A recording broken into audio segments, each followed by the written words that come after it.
Hi, Doug.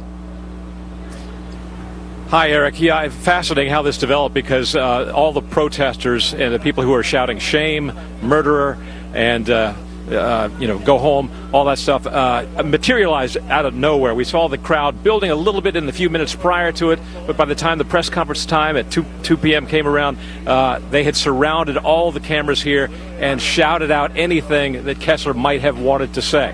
They, just like us, just like everybody in today's world, monitor social media.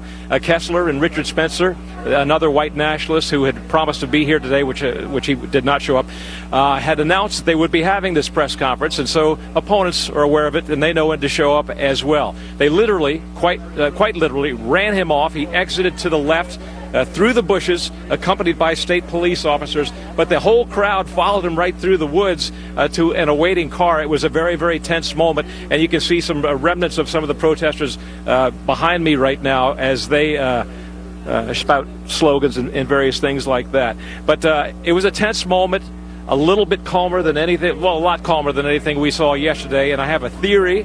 It's nothing more than a theory as to why it was not calmer, why it was calmer, and why it did not erupt into total violence here. And that's because I think many of the Antifa protesters who were here and who were inciting violence yesterday have now gone. If they had been here, he would have been pummeled with sticks and bottles, etc., etc.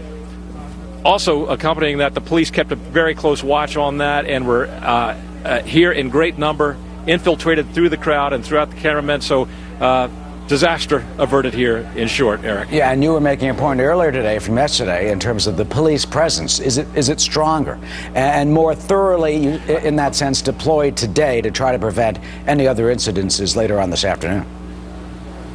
Well, there was no shortage of police yesterday. They were here in force. No shortage of police here today as the announcement of this press conference began to take hold. So they were here in number. If there was a difference, I would say that they tended to be more interspersed in the crowd and were prepared to react more quickly than they did yesterday.